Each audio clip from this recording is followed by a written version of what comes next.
¿Qué harías si la única barrera entre la vida de tus hijos y una muerte gélida fuera la corteza podrida de un árbol muerto? Imagina por un segundo que el mundo entero te ha dado la espalda, que no tienes techo, ni dinero, ni nadie que te tienda la mano, y que la tormenta más cruel del siglo ruge sobre tu cabeza queriendo arrebatarte lo que más amas.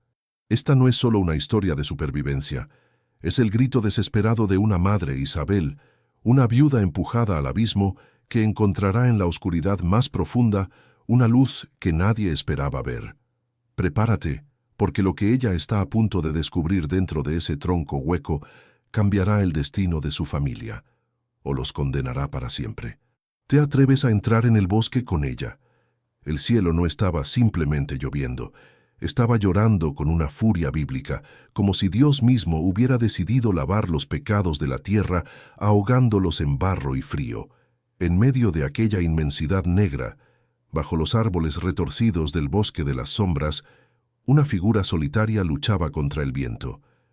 No, no era una figura, era un escudo humano. Isabel, con el rostro pálido y los ojos inyectados en sangre por el esfuerzo, avanzaba arrastrando los pies hundidos en el fango, cargando en sus brazos un bulto envuelto en mantas empapadas. Ese bulto era Carlitos, su hijo de apenas 4 años, cuyo cuerpo ardía en una fiebre que contrastaba cruelmente con el hielo que caía del cielo. Detrás de ella, aferrados a su falda como náufragos a una tabla en el océano, caminaban Javier y Valentina. Javier, con sus 12 años recién cumplidos, intentaba mantener la cabeza alta protegiendo a su hermana menor, Valentina, de 8 años, que sollozaba en silencio, con los dientes castañeteando tan fuerte que el sonido se perdía entre los truenos. «¡Mamá! ¡No puedo más!», gritó Valentina, su voz apenas un susurro ahogado por el vendaval. «Me duelen las piernas». Isabel se detuvo un segundo, girándose para mirar a sus hijos. El agua le pegaba la ropa al cuerpo, haciéndola sentir desnuda ante la brutalidad de la naturaleza. No había compasión en el bosque. Las ramas de los pinos se agitaban como brazos esqueléticos, intentando golpearlos. «Resiste, mi amor», gritó Isabel, con la voz quebrada pero firme. «Solo un poco más. Tenemos que encontrar refugio antes de que caiga la noche cerrada». Pero, ¿dónde? A su alrededor solo había oscuridad y la amenaza latente de los depredadores. Isabel sabía que no podían detenerse. Si se sentaban, el frío les robaría el último aliento. Habían estado caminando durante horas, huyendo de una vida que se había desmoronado en cuestión de semanas. De repente, un relámpago desgarró el cielo, iluminando el paisaje con una luz espectral y violenta. Fue entonces cuando lo vio. A unos 50 metros, emergiendo de la tierra como un monumento olvidado por el tiempo, se alzaba el Gran Tocón. Era la base de un árbol milenario, un gigante que debió haber tocado las nubes hace siglos antes de ser talado o partido por un rayo antiguo. El tronco era inmenso, tan ancho como una casa pequeña, y en su base, entre las raíces nudosas que parecían serpientes petrificadas, se abría una grieta oscura, una boca. «Allí», señaló Isabel, ajustando el peso de Carlitos en sus brazos doloridos. «¡Corran! ¡Hacia el árbol!». Javier tomó la mano de Valentina y tiró de ella. El barro intentaba tragarse sus zapatos rotos, pero el miedo era un motor poderoso. Isabel corrió detrás de ellos, sintiendo que su corazón iba a estallar. El viento aulló, furioso por perder a sus presas, y lanzó una ráfaga que casi tira a Isabel al suelo. Pero ella era una madre, y las madres no caen cuando sus hijos las necesitan.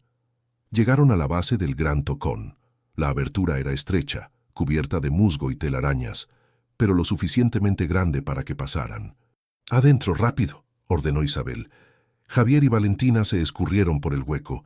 Isabel entró al final, protegiendo la cabeza de Carlitos. El interior estaba oscuro como la boca de un lobo, pero, milagrosamente, estaba seco. El rugido de la tormenta se amortiguó al instante, reemplazado por el olor a madera vieja, tierra seca y algo más. Un olor a antigüedad, a encierro.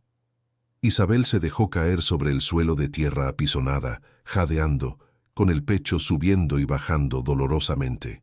Habían escapado de la lluvia, pero la oscuridad era total. Mientras recuperaba el aliento, con Carlitos gimiendo suavemente en su regazo, la mente de Isabel voló, traicionera, hacia los recuerdos que intentaba enterrar. Fue un flashback visceral, doloroso como una herida abierta. Recordó el día del funeral de su esposo, hacía solo 2 meses. La lluvia de aquel día parecía un presagio de la tormenta de hoy. Recordó la mirada de los acreedores al otro lado de la reja del cementerio, buitres esperando que el cadáver se enfriara para reclamar las deudas. Su esposo, un hombre bueno pero ingenuo, había hipotecado todo en un negocio que fracasó, ocultándole la verdad para no preocuparla. Al morir, la verdad cayó sobre Isabel como una losa de concreto. La casa, los muebles, el pequeño coche, todo se fue. No había ningún villano humano persiguiéndola ahora, ningún hombre malvado con un arma. La vida misma había sido la villana. La sociedad les cerró las puertas. Sin familia que la apoyara, y con el orgullo roto, Isabel había tomado lo poco que le quedaba en una maleta y había decidido cruzar la montaña hacia el pueblo vecino, donde decían que había trabajo en la cosecha. Pero el autobús se había averiado kilómetros atrás, y el conductor los había dejado en el cruce, bajo la lluvia, diciéndoles que otro transporte pasaría pronto. Nunca pasó, y la tormenta llegó. Ahora allí estaba, viuda, indigente, sola, con 3 hijos que la miraban como si ella tuviera las respuestas, cuando en realidad solo tenía miedo. «Mamá, tengo hambre», susurró Valentina en la oscuridad. Esa frase fue un puñal. Isabel buscó en sus bolsillos. Solo tenía media barra de pan empapado y una botella de agua casi vacía. «Javier», dijo Isabel, intentando que su voz no temblara, «saca el encendedor que guardaste. Necesitamos luz». El sonido de la rueda del encendedor, raspando contra la piedra, fue el único ruido en el interior del tronco. 1, 2 veces. A la tercera, una pequeña llama amarilla cobró vida, bailando nerviosa en la mano del niño. La luz tenue reveló el interior de su refugio, y lo que vieron los dejó helados. No era simplemente un árbol hueco natural. Alguien hace mucho tiempo había vivido aquí. Las paredes interiores del tronco habían sido alisadas y talladas. Había pequeñas repisas esculpidas en la propia madera, vacías ahora, pero que alguna vez sostuvieron objetos. El suelo estaba nivelado. Había restos de lo que parecía una antigua fogata en el centro, fría desde hacía décadas.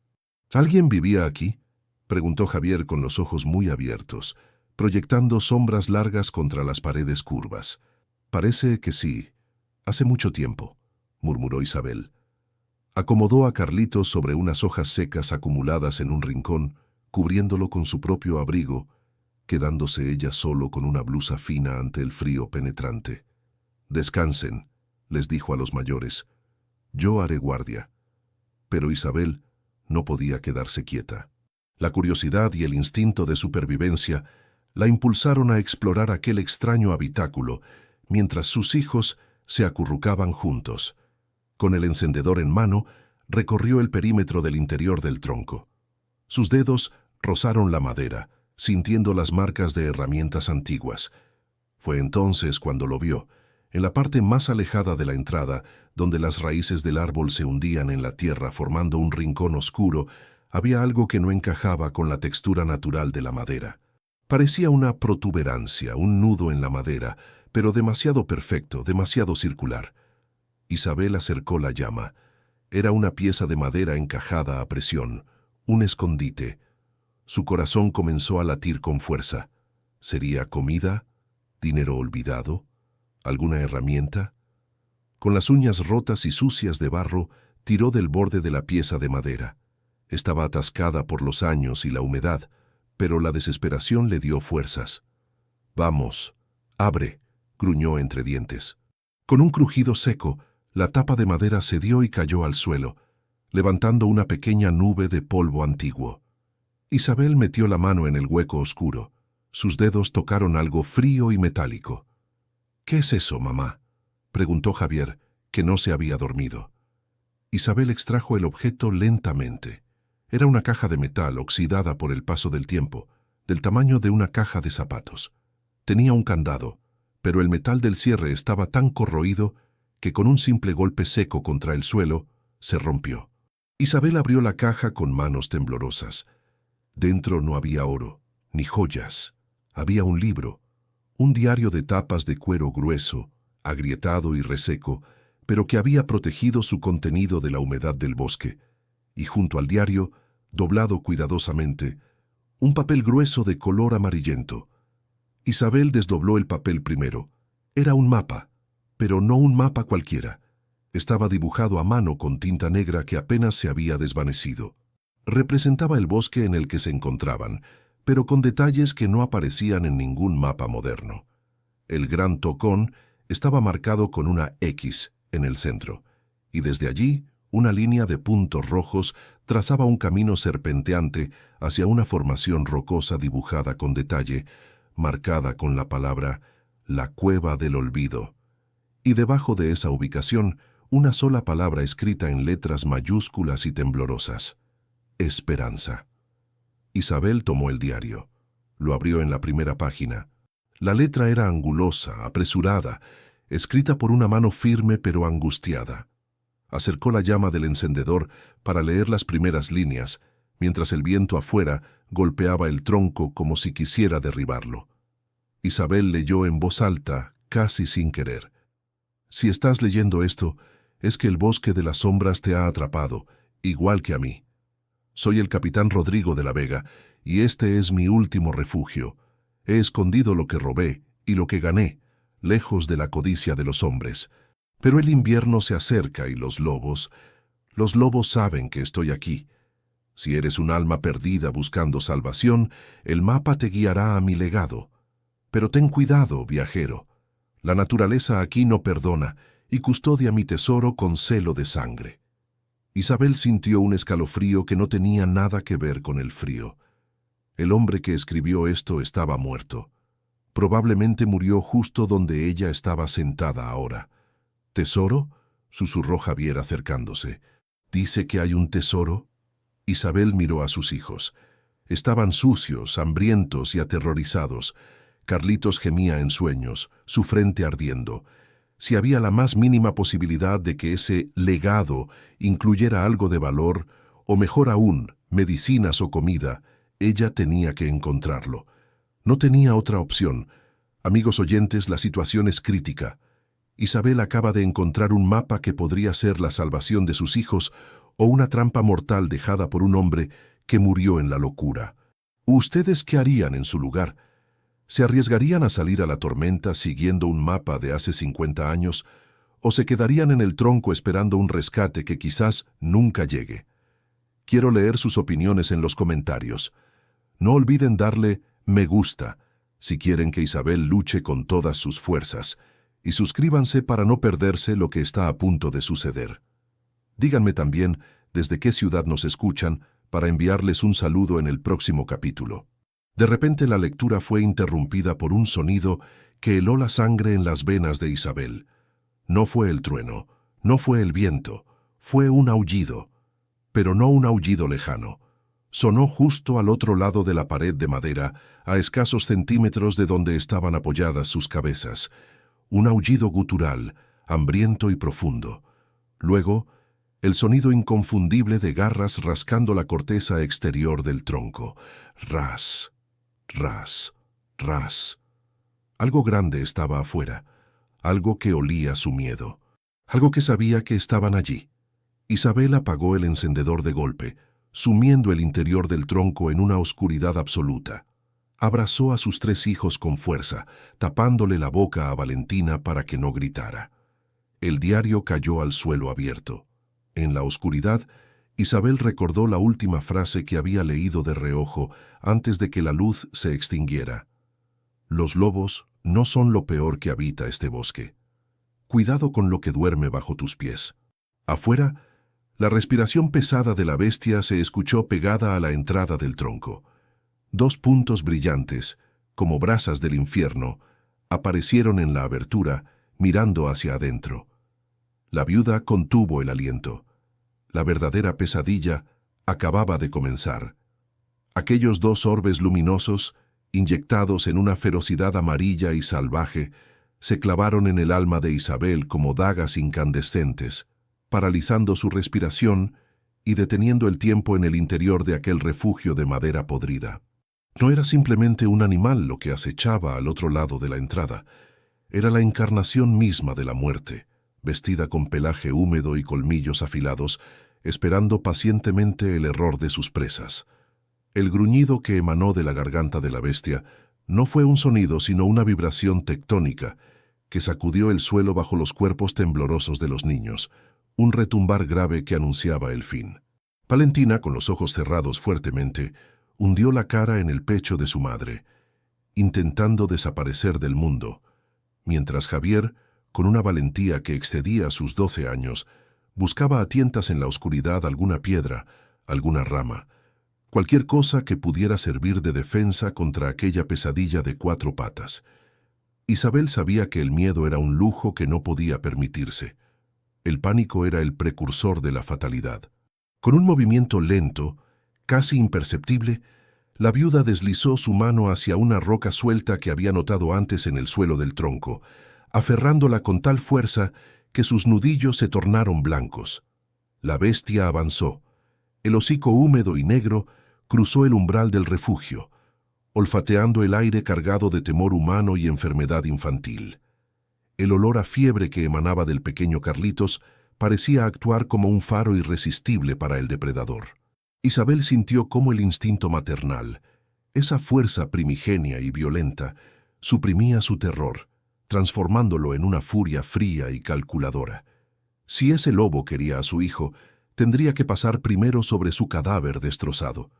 Justo cuando la criatura se disponía a lanzar su ataque, empujando su cuerpo masivo a través de la estrecha abertura, un relámpago formidable partió el cielo nocturno, seguido instantáneamente por un trueno ensordecedor que hizo temblar la tierra misma. El estruendo fue tan violento que el animal, asustado por la furia de los elementos, reculó bruscamente, soltando un gañido de sorpresa y desapareciendo momentáneamente en la negrura de la tormenta. «¡Javier! ¡Ahora!», gritó Isabel rompiendo el silencio sepulcral. «Ayúdame a bloquear la entrada, rápido». No hubo necesidad de repetir la orden. Madre e hijo se lanzaron hacia la abertura, ignorando el frío que cortaba la piel y la lluvia que azotaba sus rostros. Arrastraron ramas viejas que yacían dentro del tronco, empujaron piedras y compactaron barro con sus propias manos sangrantes, construyendo una barricada improvisada y desesperada. Trabajaron con la frenética energía de los condenados, sabiendo que cada segundo ganado era una victoria contra la muerte.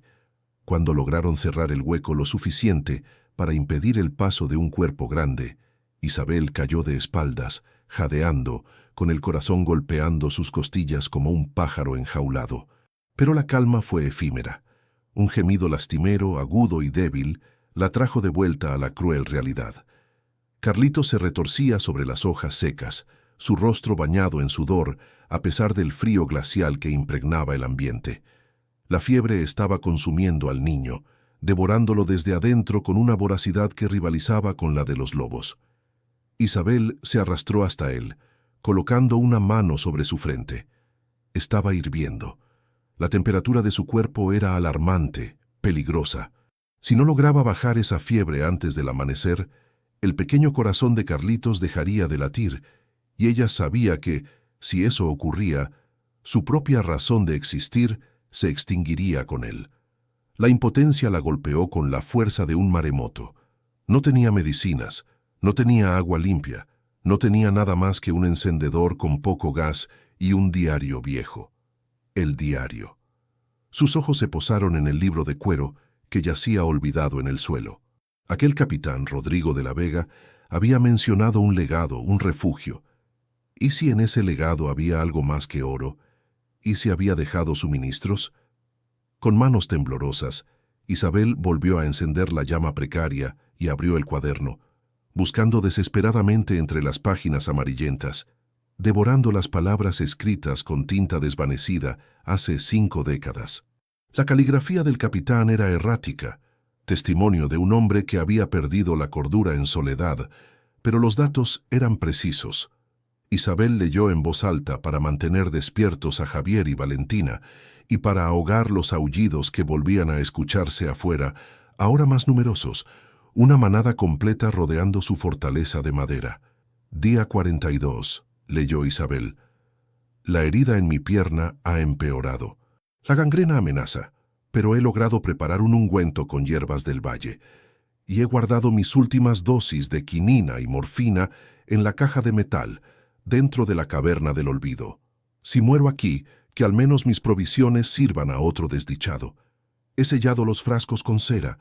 Durarán 100 años si es necesario. Quinina, medicinas. Una chispa de esperanza, dolorosa y brillante, se encendió en el pecho de Isabel. La caverna del olvido no solo guardaba riquezas, guardaba la vida de su hijo. Volvió a mirar el mapa.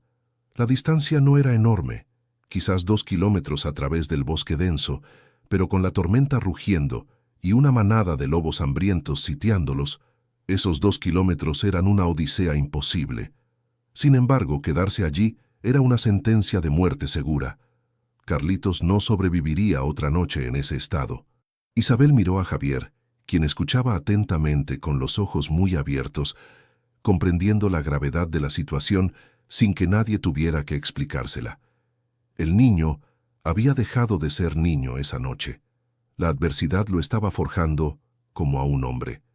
«Mamá», susurró él, «si esas medicinas están ahí, tenemos que ir. Yo puedo cargar a Carlitos. Soy fuerte». Isabel acarició la mejilla sucia de su primogénito, conteniendo las lágrimas. No podía pedirle eso. No podía arriesgarlos a ser devorados en la oscuridad. Tenía que haber otra manera. Siguió leyendo, buscando alguna otra pista, algún secreto que el fantasma del bosque hubiera dejado plasmado en sus memorias. Pasó las páginas con cuidado, leyendo sobre la soledad del capitán, sobre cómo hablaba con los árboles y cómo había diseñado mecanismos para proteger su guarida. De repente, una frase captó su atención, una entrada escrita con letras más grandes y marcadas. «He cavado túneles bajo las raíces de los grandes árboles. El bosque está conectado. Si el enemigo me rodea por arriba, escaparé por las entrañas de la tierra. La entrada al sistema de túneles está oculta bajo la falsa fogata del Gran Tocón». Isabel levantó la vista bruscamente, mirando el centro del refugio, donde yacían los restos de aquella fogata antigua y fría que habían visto al llegar. Podía ser cierto. Estaban sentados sobre una vía de escape. Se arrastró hasta el centro del habitáculo, apartando las cenizas compactadas y la tierra con sus propias manos.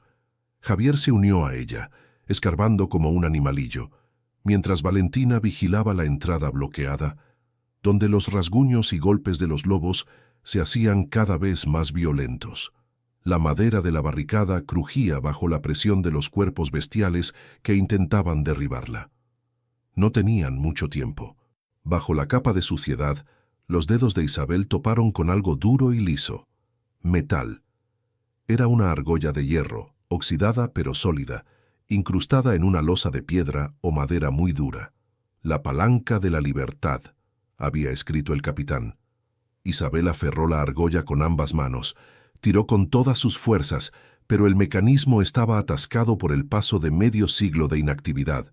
Sus músculos ardían, sus dientes rechinaban por el esfuerzo. «Ayúdame, Javier», bramó ella. El chico se colocó a su lado, sumando sus escasas fuerzas a las de su madre. Juntos tiraron hacia arriba, gruñendo, sudando, mientras el sonido de la madera astillándose en la entrada anunciaba que la barricada estaba cediendo. Un hocico grisáceo logró penetrar por un hueco, mordiendo el aire viciado del interior. Valentina gritó, retrocediendo hasta pegarse contra la pared curva del tronco. «¡Jalen!», gritó Isabel, sintiendo que sus tendones iban a romperse. Con un chirrido metálico, que sonó como un grito de dolor de la tierra misma, la losa cedió. Se levantó unos centímetros, exhalando un aire viciado, húmedo y subterráneo. Un agujero negro se abrió en el suelo del tronco, revelando unos peldaños toscos tallados en la roca, que descendían hacia la oscuridad absoluta. Al mismo tiempo, un golpe brutal sacudió todo el árbol. Los lobos, excitados por el olor a miedo y la inminencia de la presa, se habían lanzado en masa contra la entrada. La barricada improvisada colapsó parcialmente. Isabel no lo pensó. Agarró a Carlitos, que apenas reaccionaba, y lo pasó con cuidado hacia el agujero. «¡Baja, Javier! Toma a tu hermano y baja ahora mismo», ordenó con una voz que no admitía réplica. Javier, cargando el peso inerte del pequeño, desapareció en la negrura del subsuelo. Valentina, paralizada por el terror al ver las garras que rasgaban la madera a pocos metros de ella, no se movía. Isabel la agarró del brazo y la empujó suavemente pero con firmeza hacia la salvación. «Ve con tu hermano, yo iré detrás». Valentina bajó sollozando. Isabel se quedó sola un instante en el tronco. La cabeza de un lobo enorme, con una cicatriz cruzando su ojo izquierdo, se abrió paso a través de los restos de la barricada. La bestia la miró directamente, babeando, preparándose para saltar y reclamar su trofeo. Isabel sostuvo la mirada del animal por una fracción de segundo. Un duelo silencioso entre dos madres, dos supervivientes, dos especies. Luego, con un movimiento rápido, se deslizó por el agujero y, usando todas sus fuerzas restantes, tiró de la losa desde abajo para cerrarla. La tapa de piedra cayó con un golpe seco, justo cuando las garras del lobo golpeaban el lugar donde, un segundo antes, había estado la cabeza de la mujer. La oscuridad los envolvió por completo. Una negrura densa y pesada, casi líquida. Estaban a salvo de los dientes, pero ahora estaban enterrados vivos en las entrañas de una montaña desconocida. El silencio en el túnel era absoluto, roto solo por la respiración agitada de la familia y el goteo lejano de agua subterránea. «¿Mamá?» La voz de Valentina temblaba en la oscuridad. «No veo nada. Tengo miedo». «Shh.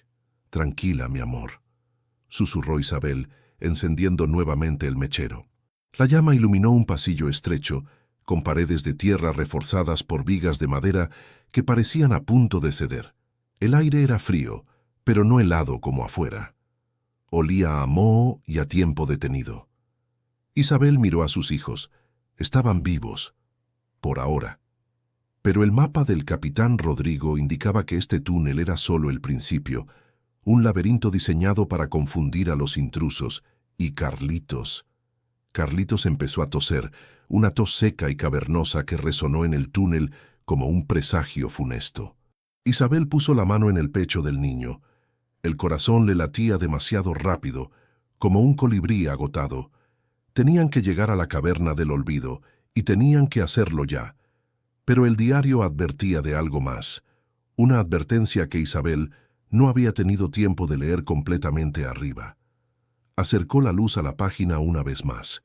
«El túnel es seguro para quien conoce el camino», decía la letra temblorosa, «pero la montaña está viva.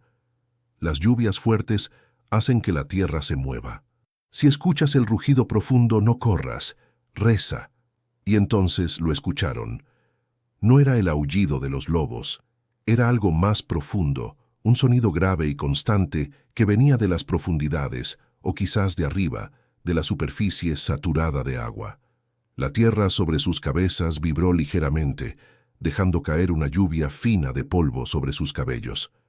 El bosque afuera se estaba desmoronando bajo el peso de la tormenta, y ellos estaban metidos en sus raíces. La estructura del túnel gimió. Una viga de madera cercana crujió amenazadoramente. Isabel comprendió con horror que habían cambiado una trampa por otra. Habían escapado de las fauces de los lobos para meterse en la garganta de la tierra, y la tierra estaba a punto de tragar. «Andando», dijo Isabel forzando a sus piernas a moverse. «No podemos quedarnos aquí. Javier, dame la mano. Valentina, agárrate de mi cinturón. No se suelten por nada del mundo». Avanzaron por el pasillo estrecho, guiados únicamente por el mapa y la tenue luz del encendedor que proyectaba sombras danzantes y macabras en las paredes. Cada paso era una apuesta. El suelo era irregular, resbaladizo. A veces el túnel se estrechaba tanto que tenían que caminar de lado, rozando la tierra húmeda con el pecho y la espalda. Isabel sentía la claustrofobia cerrándose alrededor de su garganta como una mano fría, pero la imagen de su hijo sano, riendo bajo el sol, la empujaba hacia adelante. Caminaron durante lo que parecieron horas, aunque quizás fueron solo 20 minutos. De repente, el túnel se abrió en una pequeña cámara circular. En el centro, sentado en una silla de madera que milagrosamente no se había podrido del todo, había una figura. Isabel ahogó un grito y cubrió los ojos de Valentina. Era un esqueleto. Los huesos, limpios y blancos, descansaban en una postura extrañamente pacífica, vestidos con jirones de lo que alguna vez fue un uniforme militar antiguo. El capitán Rodrigo de la Vega los estaba esperando. Sobre su regazo óseo descansaba una caja pequeña de metal, idéntica a la que Isabel había encontrado en el tronco, pero esta estaba limpia, sin óxido. Isabel se acercó lentamente, con un respeto reverencial hacia aquel guardián eterno. «Gracias», susurró al aire viciado. «Perdónanos por perturbar tu descanso». Extendió la mano hacia la caja en el regazo del esqueleto. Si el diario decía la verdad, ahí estaba la medicina, ahí estaba la salvación. Sus dedos rozaron el metal frío, pero en ese instante el estruendo que habían escuchado antes regresó, esta vez con una violencia multiplicada por 1000. Todo el túnel se sacudió violentamente. Rocas del tamaño de puños comenzaron a caer del techo de la cámara. El suelo bajo sus pies se inclinó. «¡Terremoto!», gritó Javier perdiendo el equilibrio. «No», gritó Isabel aferrándose a la caja y al cuerpo de su hijo enfermo. «Es un derrumbe». La salida del túnel por donde habían venido colapsó en una nube de polvo y escombros, sellándolos en la cámara con el muerto. El único camino ahora era hacia adelante, hacia una oscuridad aún más profunda, mientras el techo sobre el esqueleto del capitán comenzaba a agrietarse, amenazando con sepultar su historia y la esperanza de la familia bajo toneladas de roca y olvido. Isabel miró hacia el frente. El mapa indicaba un paso más allá del esqueleto, pero estaba bloqueado por raíces gruesas. Tendrían que romperlas o morirían allí mismo. El estruendo de la roca al partirse resonó como un disparo de cañón en el espacio confinado de la cámara subterránea. El techo, esa bóveda de tierra y piedra que había sostenido el peso del bosque durante medio siglo, finalmente sucumbió a la violencia de la tormenta exterior y a la saturación del agua. Un bloque de granito del tamaño de un torso humano se desprendió justo encima de donde descansaba el esqueleto del capitán Rodrigo, aplastando los huesos antiguos y la silla de madera en una nube de astillas y polvo calcáreo. Isabel, impulsada por un reflejo que no sabía que poseía, se lanzó hacia adelante cubriendo con su propio cuerpo a Valentina y Javier, empujándolos contra la pared de tierra donde las raíces bloqueaban el paso hacia la salvación. El aire se llenó de una polvareda asfixiante, una mezcla de moho, tierra seca y la esencia misma de la muerte. No había tiempo para el luto por el guardián caído, ni para el terror paralizante. El mausoleo se estaba convirtiendo en una boca hambrienta dispuesta a tragarlos enteros. «Las raíces», gritó Isabel, su voz desgarrada por la tos y la urgencia. «Hay que romperlas. Ahora». Frente a ellos, una maraña de raíces gruesas como brazos de luchadores se entrelazaba formando una barrera natural que impedía el acceso al siguiente tramo del túnel. Eran las extremidades subterráneas de los árboles gigantes de la superficie, duras como el hierro y tenaces como la vida misma. Isabel se incorporó, ignorando el dolor agudo en su hombro donde una piedra pequeña la había golpeado, y aferró una de las raíces con ambas manos. Tiró con una fuerza nacida de la desesperación absoluta, sintiendo cómo la corteza áspera le lijaba la piel de las palmas hasta dejarlas en carne viva. Javier se unió a ella inmediatamente, atacando la madera fibrosa con una piedra afilada que había recogido del suelo. Golpeaba y rasgaba, sus ojos llenos de lágrimas por el polvo, pero su mandíbula apretada con la determinación de un soldado veterano. Detrás de ellos, la cámara colapsaba progresivamente. La entrada por donde habían llegado ya no existía. Era un muro de escombros que avanzaba inexorablemente hacia sus espaldas, devorando el espacio centímetro a centímetro. El rugido de la montaña era ensordecedor, una vibración grave que les sacudía los huesos y hacía castañetear los dientes.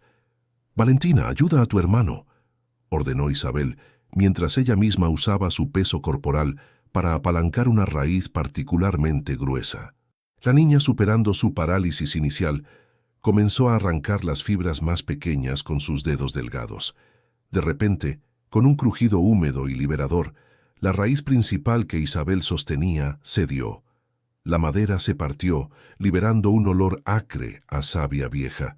Se abrió un hueco, un óvalo irregular y oscuro, apenas lo suficientemente grande para que pasaran arrastrándose. «Pasa tú primero con Carlitos», bramó Isabel a Javier. El muchacho no discutió. Tomó al pequeño, que seguía en un estado de semi-inconsciencia preocupante, y se deslizó por la abertura como una serpiente, protegiendo la cabeza de su hermano enfermo de los bordes astillados. Valentina lo siguió, sollozando bajito. Isabel fue la última. Justo cuando sus piernas desaparecían por el agujero, el techo de la cámara donde habían estado segundos antes se vino abajo por completo. La onda expansiva de aire comprimido la empujó hacia el nuevo túnel, y una lluvia de guijarros golpeó sus botas. Habían escapado de ser aplastados por una fracción de segundo, pero la oscuridad que los envolvía ahora era total. El encendedor se había apagado en la caída. El silencio que siguió al derrumbe fue casi más aterrador que el ruido. Estaban vivos, sí, pero atrapados en las entrañas de la tierra, en un pasillo angosto que olía a humedad antigua y a encierro perpetuo. Isabel tanteó en la negrura hasta encontrar la mano de Javier. «¿Están todos bien?», preguntó, su voz temblando por la adrenalina que empezaba a disiparse, dejando paso al frío. «Sí, mamá», respondió Javier, «pero Carlitos está muy caliente». La mención de su hijo enfermo encendió una nueva alarma en la mente de Isabel. Recordó la caja de metal que había logrado rescatar del regazo del esqueleto justo antes del colapso. La tenía apretada contra su pecho, clavándose en sus costillas, pero no la había soltado. «Luz, necesito luz», murmuró. Hizo girar la rueda del encendedor. 1, 2, 3 veces. A la cuarta, la llama resurgió, débil y vacilante, iluminando las caras tiznadas de sus hijos. Parecían espectros, criaturas del subsuelo con los ojos muy blancos en contraste con la suciedad. Isabel colocó la caja de metal en el suelo irregular y la abrió con cuidado reverencial. El interior estaba forrado de terciopelo podrido, pero el contenido estaba intacto. Había 3 frascos de vidrio ámbar, sellados herméticamente con cera roja, y una jeringa de vidrio y metal en su estuche original. Isabel tomó uno de los frascos y lo acercó a la llama para leer la etiqueta escrita a mano con tinta descolorida. Antipirético y quinina, fórmula concentrada. Era el milagro que habían estado buscando. El capitán no había mentido. «Gracias, Rodrigo», susurró Isabel al vacío, agradeciendo al fantasma que les había salvado la vida. Rompió el sello de cera con los dientes y destapó el frasco. Un olor fuerte, amargo y medicinal llenó el aire viciado del túnel. No tenía forma de medir la dosis exacta, ni agua para diluirlo, pero no había opción. Levantó la cabeza de Carlitos, que ardía como un carbón encendido, y vertió con sumo cuidado unas gotas del líquido espeso en su boca entreabierta. «Traga, mi vida, por favor, traga», suplicó. El niño tosió, hizo una mueca de disgusto ante el sabor amargo, pero tragó. Isabel le dio un poco más, rezando a todos los santos para que la medicina, vieja de 5 décadas, no se hubiera convertido en veneno. Esperó unos segundos, acariciando el cabello sudoroso de su hijo, buscando alguna reacción adversa inmediata. No la hubo. La respiración de Carlitos pareció estabilizarse un poco, o quizás era solo el deseo desesperado de una madre proyectando esperanza. Guardó el frasco restante en su bolsillo como si fuera el diamante más valioso del mundo. «Tenemos que seguir», dijo, poniéndose de pie con dificultad. El derrumbe ha sellado el camino atrás, pero la vibración continúa. La montaña no ha terminado de asentarse. Avanzaron. El mapa, que Isabel había memorizado parcialmente antes de que la luz se volviera un recurso escaso, indicaba que este túnel, bautizado por el capitán como la Garganta del Silencio, descendía aún más antes de subir hacia la salida. Caminar por allí era una tortura psicológica. Las paredes se estrechaban y se ensanchaban caprichosamente, y el suelo estaba resbaladizo por el barro subterráneo. Cada paso era una lucha contra la claustrofobia. Isabel sentía el peso de millones de toneladas de roca sobre su cabeza, una presión física y mental que amenazaba con aplastarle el espíritu. Javier cargaba a Carlitos ahora, demostrando una fortaleza que conmovía a Isabel.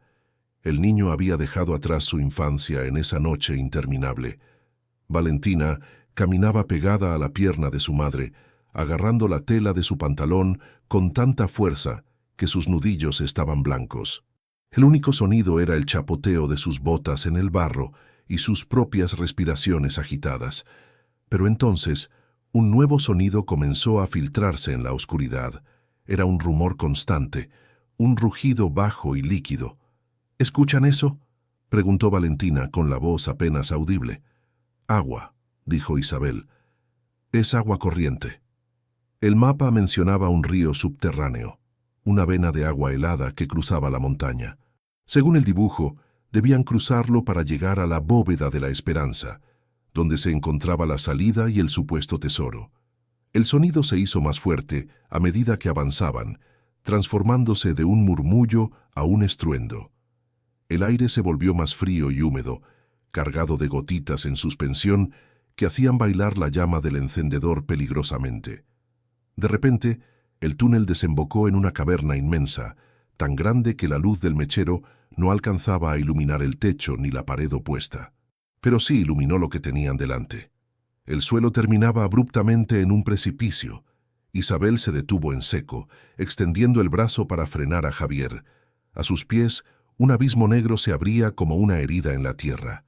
Abajo, muy abajo, el agua rugía con violencia. Un torrente furioso alimentado por la tormenta de la superficie que corría invisible en las profundidades. «El camino se acaba», susurró Javier, con el terror volviendo a sus ojos. «No», corrigió Isabel, alzando la llama. «Mira allí». A unos 3 metros a su izquierda, surgiendo de la oscuridad, se vislumbraba una estructura precaria. Era un puente colgante, o lo que quedaba de él. Tablones de madera podrida unidos por cuerdas de cáñamo grueso y cadenas oxidadas que se perdían en la negrura del otro lado del abismo. Se balanceaba ligeramente con las corrientes de aire que subían desde el río, emitiendo un chirrido fantasmal, como el lamento de almas atrapadas. «Tenemos que cruzar». «¿Qué eso?», preguntó Valentina retrocediendo un paso.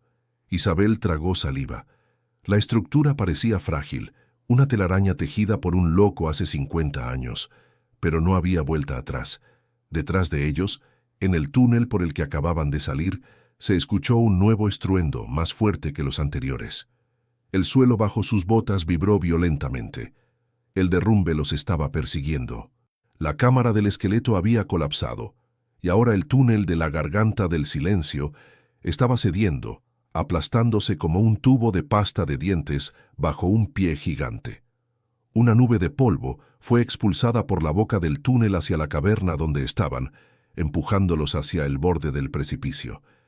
«No tenemos opción», dijo Isabel, su voz firme para ocultar su propio pánico. «El túnel se viene abajo. Si nos quedamos aquí, quedaremos sepultados». Se acercó al puente. Probó la primera tabla con el pie. La madera crujió, pero aguantó. Las cuerdas, aunque viejas, tenían un núcleo de alambre metálico que el capitán había trenzado. Eran más fuertes de lo que parecían. «Escúchenme bien», dijo Isabel, mirando a sus hijos a los ojos. «Pasaremos uno por uno. Yo iré primero para probarlo. Luego Valentina. Javier, tú irás al final con Carlitos. Tienes que atarte a él con el cinturón. ¿Me entiendes?» «No, mamá, es peligroso», gritó Javier. «Más peligroso es quedarse», le gritó ella señalando el túnel detrás de ellos, donde las grietas comenzaban a aparecer en el arco de entrada. «Voy a cruzar, y ustedes me seguirán. Somos fuertes. Hemos llegado hasta aquí, y no vamos a morir en este agujero». Isabel dio el primer paso real sobre el puente. La estructura se sacudió, oscilando sobre el vacío insondable. El rugido del agua abajo era hipnótico, llamándola a caer, pero ella fijó la vista en las cadenas oxidadas del otro lado. Dio otro paso, y otro. La madera gemía bajo su peso, pero resistía. Estaba a mitad de camino cuando el túnel detrás de sus hijos colapsó parcialmente, lanzando piedras hacia la plataforma donde esperaban los niños. «Valentina, ahora», gritó Isabel desde el medio del puente, aferrada a las cuerdas laterales que le cortaban las manos. La niña, aterrorizada, miró el abismo y luego a su madre. Cerró los ojos y dio un paso. El puente bailó violentamente. «Abre los ojos, Valentina», la instruyó Isabel con ferocidad. «Mírame a mí, solo a mí». La niña avanzó, temblando como una hoja, mientras el polvo del derrumbe comenzaba a llenar la caverna, dificultando la respiración y la visión. Cada paso era una victoria contra la muerte. Cuando Valentina llegó a donde estaba su madre, Isabel la empujó suavemente para que siguiera hacia el otro lado, que ya se vislumbraba como una plataforma de roca sólida. «Javier», llamó Isabel. El muchacho, con su hermano atado a la espalda con su propio cinturón y tiras de su camisa, pisó el primer tablón. El peso extra hizo que el puente descendiera bruscamente unos centímetros. Una de las cuerdas viejas se deshilachó con un sonido seco, ¡pam!, soltando polvo de fibra al aire. El puente se inclinó peligrosamente hacia la derecha. Javier gritó, aferrándose a la barandilla de cuerda con una mano, mientras Carlitos colgaba inerte a su espalda. «No te detengas», aulló Isabel extendiendo su mano hacia ellos desde la seguridad relativa del centro del puente. «Corre, Javier, corre». El chico avanzó, luchando contra la gravedad y el balanceo frenético de la pasarela. Detrás de él, la plataforma de roca donde habían estado segundos antes se desprendió por completo, cayendo al abismo con un estruendo que fue tragado por el río. El anclaje del puente en ese lado se tensó al máximo. Los pernos oxidados que lo sujetaban a la pared de roca comenzaron a chirriar, cediendo milímetro a milímetro. Estaban suspendidos sobre la nada, en una carrera contra el tiempo y el metal fatigado, mientras la montaña entera parecía decidida a sacudirse a los intrusos de sus entrañas. Isabel vio el terror absoluto en los ojos de su hijo mayor, un espejo de su propio pavor, y supo que el sacrificio final podría estar a solo unos metros de distancia. El puente colgante, esa frágil vértebra de madera y cáñamo podrido que unía la vida con la muerte sobre el abismo negro, gemía como un animal herido bajo el peso de los fugitivos. Isabel, aferrada a las cuerdas laterales que le cortaban las palmas sangrantes, observaba con horror cómo el anclaje del extremo opuesto, el lado que acababan de abandonar, comenzaba a ceder. Los pernos de hierro, corroídos por medio siglo de humedad subterránea, chillaban al ser arrancados de la roca viva por la tensión insoportable. Javier, con el pequeño Carlitos atado a su espalda como una mochila de carne y hueso, avanzaba a trompicones, con los ojos desorbitados fijos en la mano extendida de su madre. Cada paso del muchacho hacía que la estructura oscilara violentamente, inclinándose hacia el vacío donde el río rugía su canción de ahogado. «Más rápido, hijo, no mires abajo», gritó Isabel, su voz desgarrada compitiendo con el estruendo del agua y el crujir de la madera. Javier dio una zancada larga, saltando sobre un tablón que se deshizo en polvo bajo su bota, dejando un hueco abierto al precipicio. Su pie resbaló, y por un instante eterno, el chico quedó suspendido, agarrado solo con una mano a la barandilla de cuerda, con el peso inerte de su hermano tirando de él hacia la oscuridad. Valentina, ya a salvo en la plataforma de roca firme del otro lado, soltó un alarido de terror puro, llevándose las manos a la boca. «¡Javier!», bramó Isabel. Sin pensarlo, la viuda se lanzó hacia atrás, ignorando la seguridad del suelo firme que casi había alcanzado. Se deslizó por los tablones inclinados hasta llegar donde su hijo luchaba por no caer.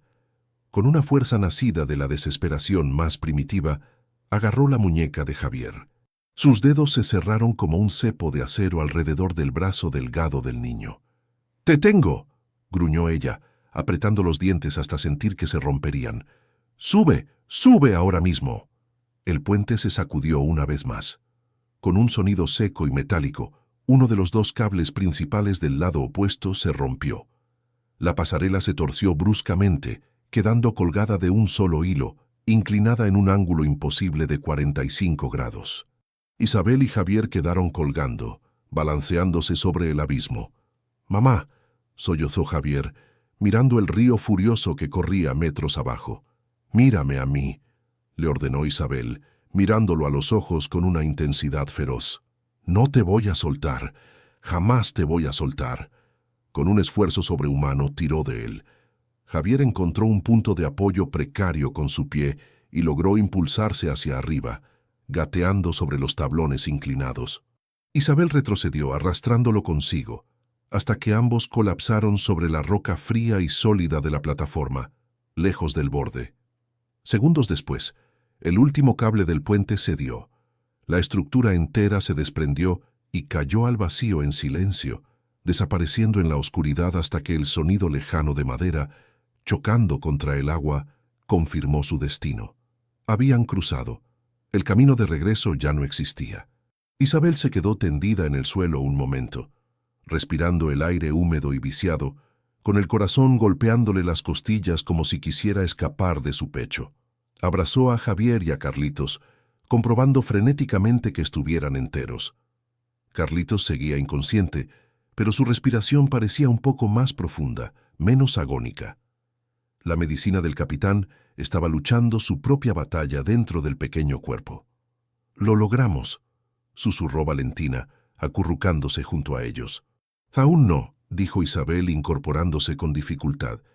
Le dolía cada músculo, cada hueso, pero no podían detenerse. La vibración de la montaña continuaba, aunque aquí, en esta nueva sección de la cueva, parecía menos intensa, como si la roca fuera más sólida, más antigua. Levantó el encendedor una vez más. La llama iluminó el espacio donde se encontraban. No era un túnel natural como el anterior. Las paredes estaban talladas, alisadas con herramientas. Había inscripciones en la piedra, marcas que parecían coordenadas o fechas. Estaban en la antesala de algo construido por la mano del hombre. Frente a ellos, una puerta de metal pesado, sin óxido aparente, bloqueaba el paso. Tenía una rueda de apertura similar a la de un submarino o una caja fuerte gigante. «La bóveda de la esperanza», leyó Isabel en voz baja, recordando las palabras del mapa. Se acercó a la puerta. Intentó girar la rueda. Estaba fría y dura. Aplicó fuerza, pero no se movió. «Está cerrada», dijo con frustración golpeando el metal con el puño. Javier se acercó observando el mecanismo. Señaló una pequeña ranura al lado de la rueda. «Mamá, mira, parece una cerradura, pero no para una llave normal». Isabel examinó la ranura. Era rectangular, delgada. Su mente voló hacia los objetos que habían encontrado, el diario, el mapa y algo más. Algo que había caído del diario cuando lo encontraron en el tronco. Algo que ella había guardado distraídamente en su bolsillo junto con el frasco de medicina. Buscó frenéticamente. Sacó el frasco y pegado a él por la humedad había una placa metálica delgada como una tarjeta de identificación militar antigua, pero más gruesa, con perforaciones extrañas. La placa de identificación del capitán Rodrigo. «La llave», murmuró Isabel, con los ojos brillantes. Introdujo la placa en la ranura. Encajó perfectamente. Se escuchó un clic mecánico nítido y preciso, seguido por el sonido de engranajes moviéndose dentro de la puerta, un rumor de maquinaria bien engrasada que había esperado pacientemente durante décadas. La rueda giró sola unos centímetros. Isabel agarró la rueda con ambas manos y terminó de girarla. La puerta se abrió hacia adentro con un gemido suave de bisagras neumáticas. Lo que vieron al otro lado les robó el aliento. No era una cueva llena de monedas de oro amontonadas como en los cuentos de piratas. Era una habitación excavada en la roca, pero amueblada. Había estanterías llenas de libros, una mesa de trabajo con planos y herramientas de precisión, y cajas de madera apiladas ordenadamente contra las paredes. Pero lo más impresionante era la luz. Una tenue luz natural se filtraba desde arriba, a través de una chimenea natural o un pozo de ventilación que subía hasta la superficie muchos metros por encima. Era la luz grisácea del amanecer. La tormenta había pasado. «Luz de día», susurró Valentina, corriendo hacia el centro de la habitación. Isabel entró despacio, con Carlitos en brazos. Dejó al niño sobre un catre militar que había en un rincón, cubierto con mantas de lana que, aunque olían a cerrado, estaban secas y calientes. «Descansa aquí, mi amor», le dijo, besando su frente. La fiebre había bajado notablemente. La piel de Carlitos estaba fresca al tacto. El alivio que sintió Isabel fue tan intenso que tuvo que apoyarse en la mesa para no caer. Javier estaba inspeccionando las cajas de madera. Abrió una con cuidado. «Mamá, mira esto». Isabel se acercó. La caja estaba llena de barras. No eran de oro brillante y pulido, sino lingotes toscos, oscuros y pesados. Plata, plata pura y sin refinar. Había docenas de ellas en esa sola caja, y había al menos 20 cajas más apiladas contra la pared. Pero junto a la plata había algo más valioso en ese momento. Latas de comida, conservas selladas al vacío, raciones militares de emergencia, frascos de miel cristalizada. Comida, comida real. Isabel tomó una lata de duraznos en almíbar. Sus manos temblaban mientras usaba un abrelatas oxidado que encontró en la mesa. El sonido del metal cortando la tapa fue música celestial. Ofreció el primer trozo a Valentina, luego a Javier. Comieron con ansias, con lágrimas en los ojos, saboreando el dulce néctar como si fuera ambrosía de los dioses. Isabel comió al final, sintiendo cómo la energía volvía a su cuerpo maltratado. Pero la habitación guardaba un último secreto. En la mesa de trabajo, bajo una capa de polvo, había un sobre grande de papel grueso sellado con lacre rojo. Tenía escrito en el frente: «Para quien tenga el valor de llegar hasta aquí». Isabel rompió el sello. Dentro había documentos legales, escrituras, títulos de propiedad de una vasta extensión de tierra que abarcaba el bosque entero, la montaña y el valle adyacente, y un testamento hológrafo, escrito de puño y letra por Rodrigo de la Vega. «Yo, Rodrigo de la Vega, sin herederos vivos y traicionado por mis socios, lego todas mis posesiones terrenales, incluyendo estas tierras y lo que en ellas se oculta, a aquella alma valiente que logre superar las pruebas de mi refugio. Si estás leyendo esto, has vencido al lobo, al frío y a la montaña. Eres digno. El bosque es tuyo. Cuídalo como él te ha cuidado a ti en tu hora más oscura». Isabel dejó caer el papel sobre la mesa, aturdida. No eran intrusos robando a un muerto. Eran herederos legítimos. Eran dueños de todo lo que alcanzaba la vista, dueños del refugio, de la plata, de la montaña que casi los mata. Ya no eran mendigos, ya no eran los nadie a los que el mundo despreciaba. «¿Mamá?», preguntó Javier con la boca llena de durazno. «¿Qué dice el papel?». Isabel miró a sus hijos, sucios, heridos, pero vivos y alimentados. Miró a Carlitos, que dormía plácidamente por primera vez en días. Una sensación nueva la invadió, una fuerza que no provenía del miedo sino del poder. «Dice», comenzó Isabel, con la voz quebrada por la emoción pero firme como el acero. «Dice que ya no tenemos que huir, Javier. Dice que estamos en casa». Pero la paz del momento se vio interrumpida por un sonido lejano pero inconfundible que bajó por el pozo de ventilación. No era el viento, eran voces, voces humanas y el ladrido de perros de caza. Alguien más estaba en el bosque, alguien que había visto el humo de su pequeña fogata en el tronco antes de que huyeran, o que había seguido sus huellas hasta que la lluvia las borró. Los socios traidores mencionados en el diario, o sus descendientes, quizás nunca habían dejado de buscar el tesoro del capitán, y ahora, con la tormenta disipada, estaban peinando la montaña. Isabel miró hacia arriba, hacia el pozo de luz. La salida estaba allí, una escalera de grapas de hierro incrustadas en la roca que subía hacia la superficie. Pero si salían ahora, podrían encontrarse de frente con una nueva amenaza, una que no tenía garras ni colmillos, sino armas y codicia. La viuda apretó los documentos contra su pecho. Había luchado contra la naturaleza y había ganado. No iba a permitir que ningún hombre le arrebatara el futuro de sus hijos ahora. Las voces se filtraban por el pozo de ventilación como un veneno lento, goteando en la santidad de la bóveda de la esperanza. Eran gritos distantes, ásperos, órdenes ladradas en un tono que no buscaba rescate, sino presa. El ladrido de los perros, frenético y ansioso, confirmaba que la cacería no había terminado con la retirada de los lobos. Una nueva manada, esta vez de 2 piernas, rondaba su santuario. Isabel sintió cómo la euforia del hallazgo se enfriaba en sus venas, reemplazada por una alerta gélida y calculadora. Aferró los documentos contra su pecho como si fueran un escudo, mirando alternativamente a la escalera de hierro que ascendía hacia la luz y a sus hijos, que habían dejado de comer y la miraban con ojos redondos de miedo renovado.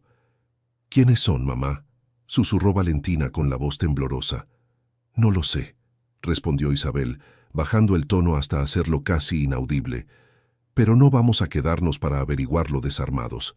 La viuda recorrió la habitación con la mirada, buscando una salida alternativa o una forma de defensa. Sus ojos se posaron en la mesa de trabajo del capitán. Además de los planos y herramientas, había un objeto alargado envuelto en tela encerada que había ignorado en su primera inspección. Se acercó y apartó los pliegues de la tela. Era un rifle antiguo, un modelo de cerrojo, impecablemente conservado en grasa de armas. Junto a él, una caja de munición. Isabel nunca había disparado un arma en su vida, pero el peso del acero frío en sus manos le transmitió una extraña sensación de poder. No era violencia lo que buscaba, era protección. «Javier», llamó suavemente, «ayuda a tu hermana a empacar toda la comida que puedan en esas mochilas viejas. Toma las mantas también. Carlitos necesita estar caliente». «¿Nos vamos?», preguntó el chico, mirando con anhelo la seguridad de la cueva. «No podemos quedarnos aquí atrapados como ratas si ellos encuentran la entrada de ventilación», explicó Isabel. «Tenemos que salir, pero lo haremos bajo nuestros propios términos». Mientras los niños obedecían, llenando las mochilas de lona con latas y carne seca, Isabel se acercó a la base de la chimenea natural. La luz del día era más fuerte ahora. El sol debía estar alto. Trepó los primeros peldaños de hierro para escuchar mejor. Las voces se habían alejado un poco, moviéndose hacia el oeste, probablemente hacia la zona donde había estado el gran tocón. Eso les daba una ventaja, una ventana de oportunidad. Regresó al suelo y cargó el rifle, sus dedos torpes luchando con el mecanismo hasta que entendió su funcionamiento básico. Se colgó el arma al hombro, un peso extraño pero reconfortante. «Escúchenme bien», dijo reuniendo a su pequeña tropa. «Vamos a subir. Cuando lleguemos arriba, no haremos ruido. Nos moveremos entre los árboles, lejos del camino principal. Conocemos el bosque ahora, ellos no. Tenemos el mapa». Javier asintió, cargando nuevamente a Carlitos, quien parecía más despierto, sus ojos febriles ahora claros y curiosos, observando el mundo subterráneo que dejaban atrás. Valentina se colgó una mochila que casi era más grande que ella, pero no se quejó. La subida por el pozo fue ardua. Los peldaños estaban fríos y húmedos, y la altura mareaba. Isabel iba primero, empujando la escotilla de salida con el hombro. Estaba camuflada con rocas falsas y arbustos espinosos por fuera. Al emergir, el aire fresco y limpio de la montaña golpeó su rostro como una bendición. Estaban en una ladera alta, rodeados de pinos majestuosos que goteaban el agua de la tormenta pasada. El sol brillaba con una intensidad cegadora, haciendo que las gotas en las agujas de los pinos parecieran diamantes. Estaban libres, pero no seguros. Isabel ayudó a salir a los niños y cerró la escotilla, cubriéndola nuevamente con ramas y tierra para ocultar el acceso a su herencia. Consultó el mapa una vez más. Estaban cerca de la cima de la cresta, un punto estratégico desde donde se podía ver todo el valle. Por aquí, señaló hacia un sendero de ciervos que se internaba en la espesura. Avanzaron en silencio, pisando sobre el manto de agujas de pino que amortiguaba sus pasos. Isabel guiaba con el rifle preparado, sus sentidos agudizados al máximo. Cada crujido de una rama, cada canto de un pájaro, la hacía detenerse y escuchar. Después de media hora de caminata tensa, llegaron a un claro elevado. Desde allí, la vista era sobrecogedora. Podían ver la extensión del bosque verde y, a lo lejos, el pueblo que los había rechazado, pequeño e insignificante como un juguete. Pero también vieron algo más. Abajo, cerca de donde había estado el Gran Tocón, ahora solo un cráter de tierra removida por el derrumbe, había 2 vehículos todoterreno aparcados. Hombres con chaquetas naranjas y armas largas se movían alrededor, examinando el terreno. No eran rescatistas, eran cazadores furtivos o quizás buscadores de tesoros ilegales que conocían las leyendas del capitán. Isabel vio cómo uno de ellos pateaba con frustración los restos del árbol caído. «Están buscando la entrada», susurró Javier. «No la encontrarán», dijo Isabel con una sonrisa triste. «La montaña la selló para nosotros». Pero entonces uno de los perros abajo levantó la cabeza, olfateando el aire. Ladró, mirando directamente hacia la cresta donde se ocultaba la familia. El viento había cambiado, llevando su olor hacia el valle. Uno de los hombres señaló hacia arriba, hacia ellos. «Nos han visto», dijo Isabel, sintiendo un nudo en el estómago. «Corran, hacia la cima». La persecución comenzó. Ya no era una marcha sigilosa, era una carrera abierta. Los hombres abajo subieron a los vehículos, sus motores rugiendo mientras intentaban encontrar un camino para ascender la ladera empinada.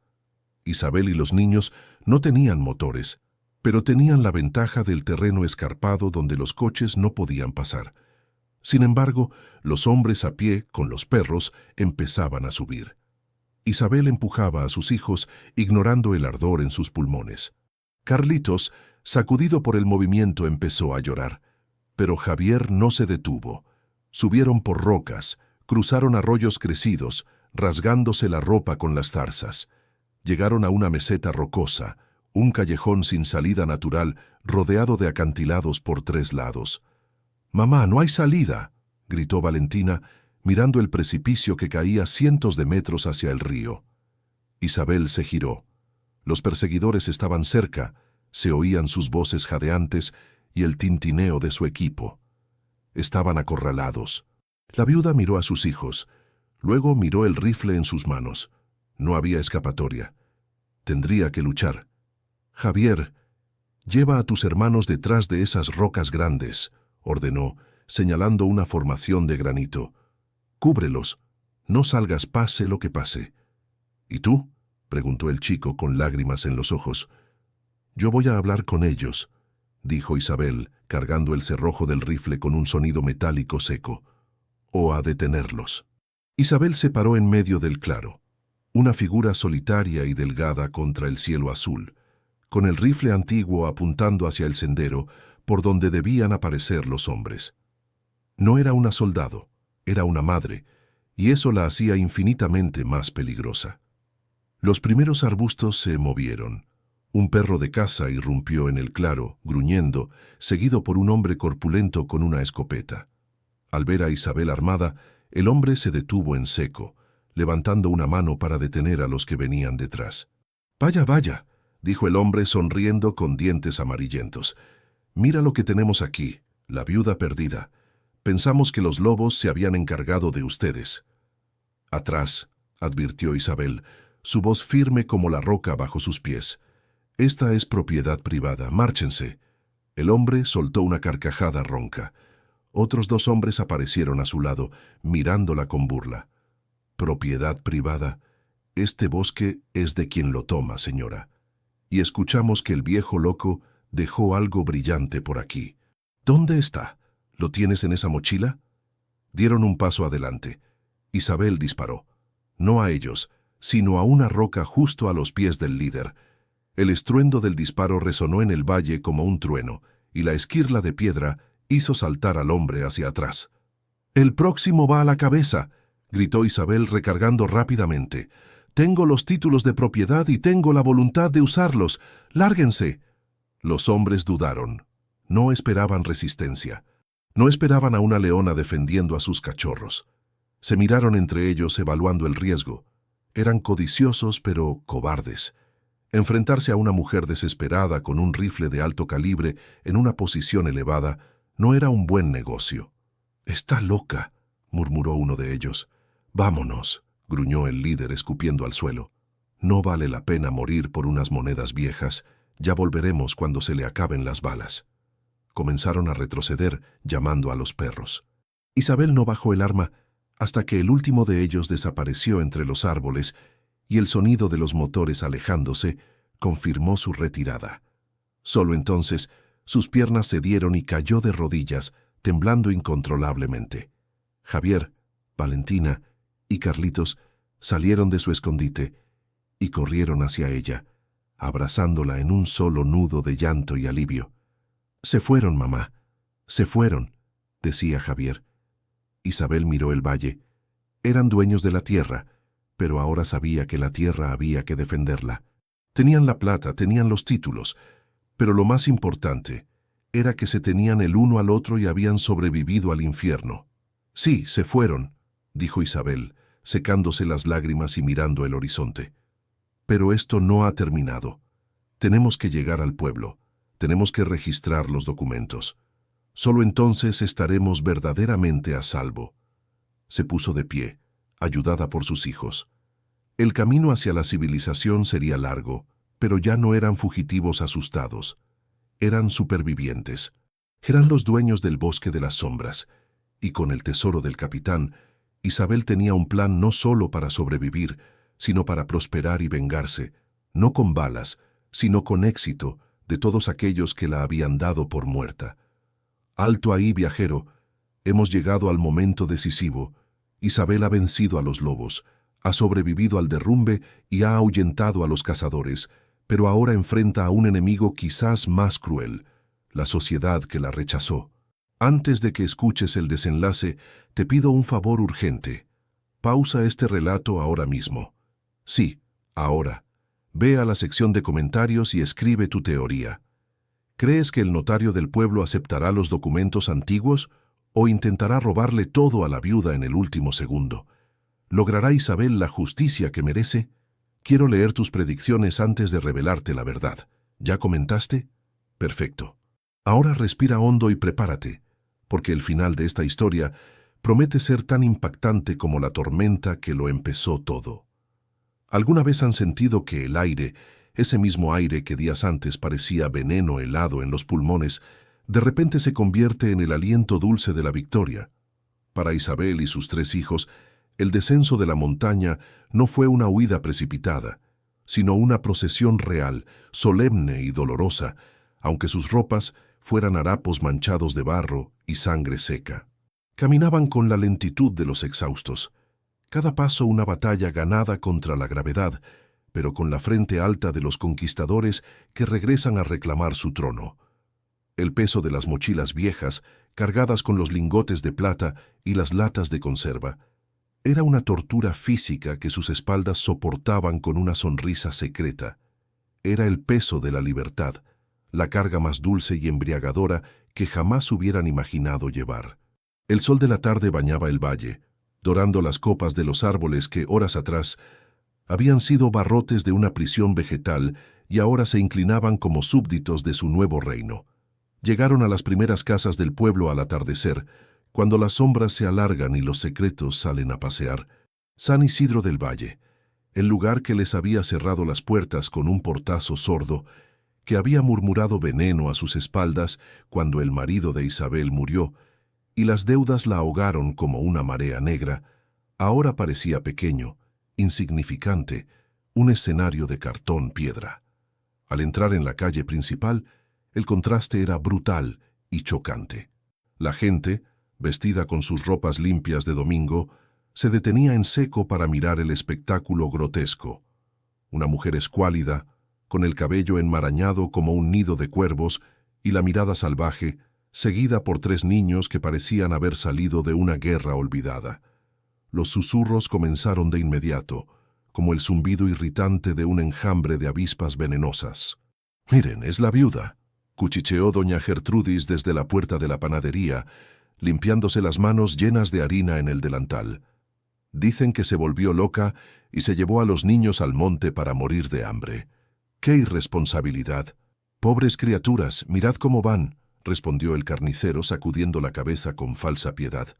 «Deberían llamar a la Guardia Civil o a los servicios sociales. Esa mujer es un peligro público, una vergüenza para el pueblo». Isabel escuchó cada palabra. Cada sílaba era una piedra lanzada contra su dignidad. En otro tiempo, esos comentarios la habrían hecho bajar la cabeza, encoger los hombros y llorar de vergüenza en un rincón oscuro. Hoy no. Hoy, esas palabras resbalaban sobre ella como agua sucia sobre una piedra de granito pulido. No se detuvo a implorar, no pidió ayuda ni compasión. Caminó directamente con paso firme y decidido hacia el edificio más imponente de la plaza, la notaría y registro de la propiedad, un edificio de piedra gris que representaba todo el poder que ella nunca había tenido. Javier, caminando a su lado, le apretó la mano con fuerza. Isabel sintió el temblor en los dedos del muchacho, no de miedo, sino de una anticipación eléctrica. Carlitos, milagrosamente recuperado gracias a la medicina antigua y a la fortaleza misteriosa de su propia sangre, caminaba por su propio pie, aferrado a la falda de Valentina, mirando a los pueblerinos con ojos grandes y desafiantes. Isabel empujó la pesada puerta de madera de la notaría.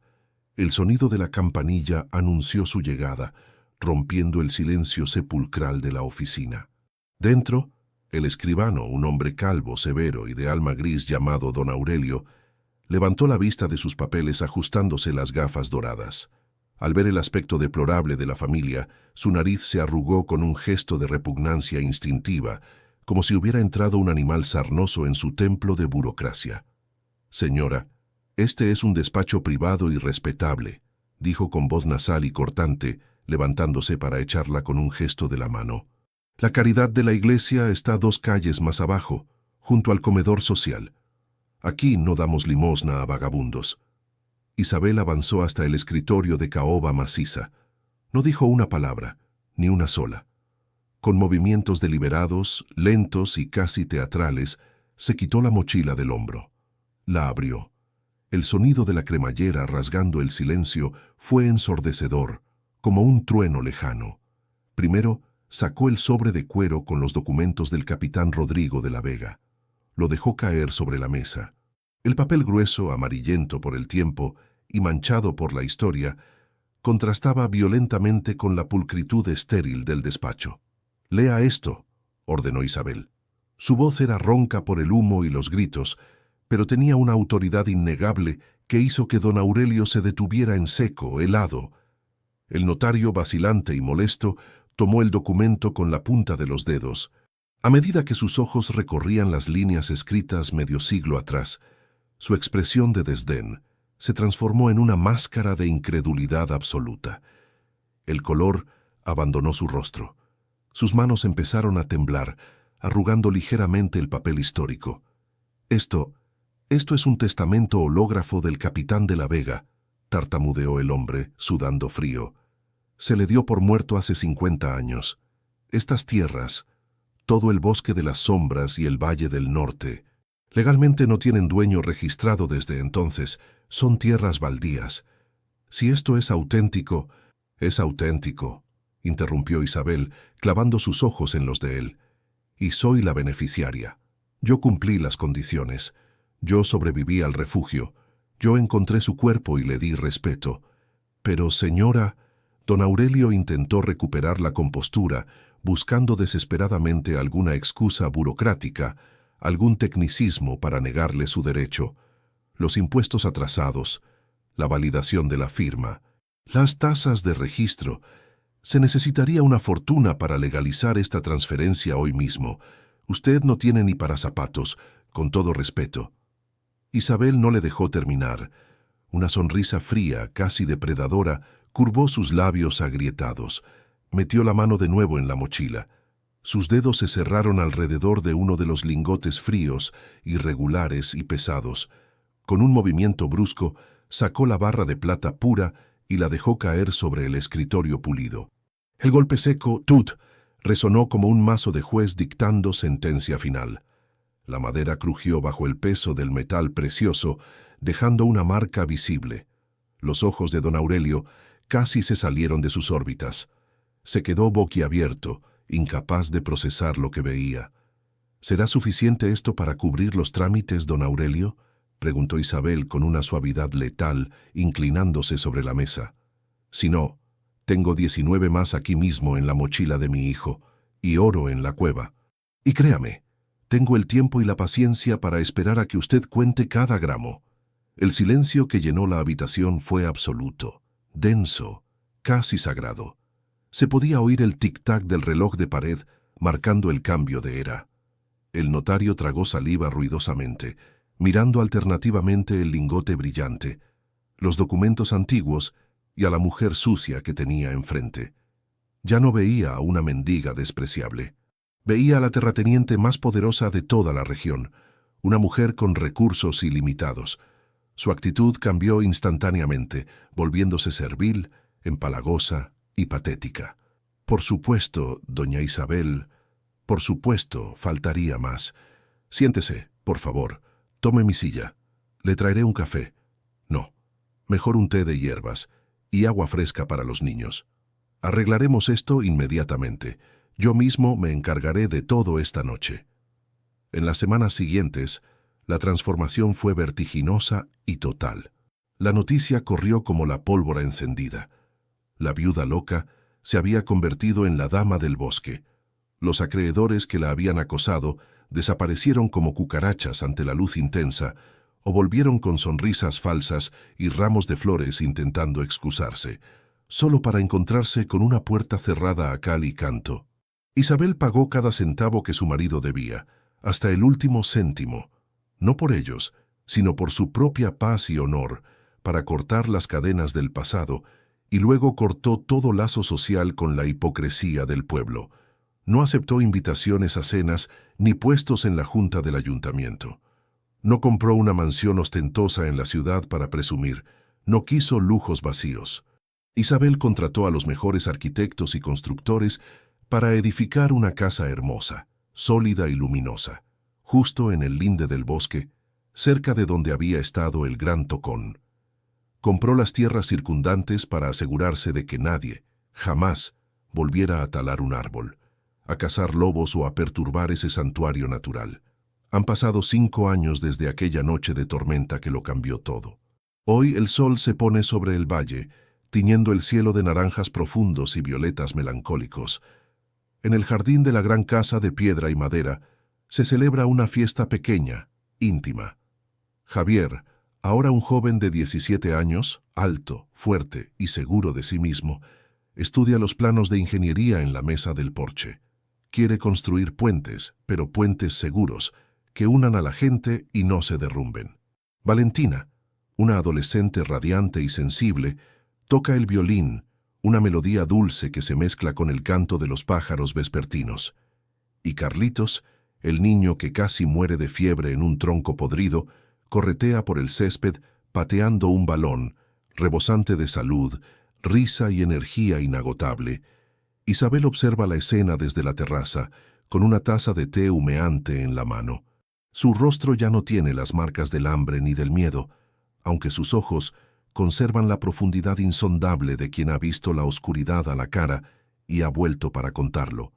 Viste con sencillez pantalones de trabajo y una camisa blanca, pero con una elegancia natural que impone respeto a cualquiera que la mire. Deja la taza y camina lentamente hacia un sendero que se adentra unos metros en el bosque privado. Allí, en un claro tranquilo donde la luz se filtra entre las hojas como polvo de oro, ha erigido un pequeño monumento. No es una tumba lúgubre, sino un homenaje a la vida. Es una estatua de piedra sencilla, una silla vacía, y a sus pies una caja abierta tallada en granito. En la placa de bronce pulido se lee: al capitán Rodrigo de la Vega, guardián del bosque, salvador de una familia, tu soledad fue nuestra esperanza. Isabel se acerca y acaricia la piedra fría con ternura. Gracias, viejo amigo, susurra al viento suave que mueve las hojas de los pinos centenarios. Tu tesoro no fue la plata, ni el oro, ni las tierras. Fue la oportunidad de demostrarme a mí misma quién soy realmente. Un crujido de ramas la hace girar. Por un momento, entre la espesura, cree ver dos orbes amarillos brillando. Un lobo, un descendiente directo de aquellos que intentaron devorarla aquella noche fatídica. El animal la mira fijamente, y ella lo mira a él. No hay miedo en ninguno de los dos. Hay un reconocimiento mutuo, un respeto ancestral. Ella es parte del bosque ahora, su protectora, y el bosque la respeta como a una igual. El lobo inclina ligeramente la cabeza en un saludo silencioso y desaparece en las sombras protectoras de la montaña. Isabel sonríe, una sonrisa plena y verdadera. Se da la vuelta y regresa hacia la luz cálida de su casa, donde sus hijos ríen y viven seguros. Ya no es la viuda desamparada.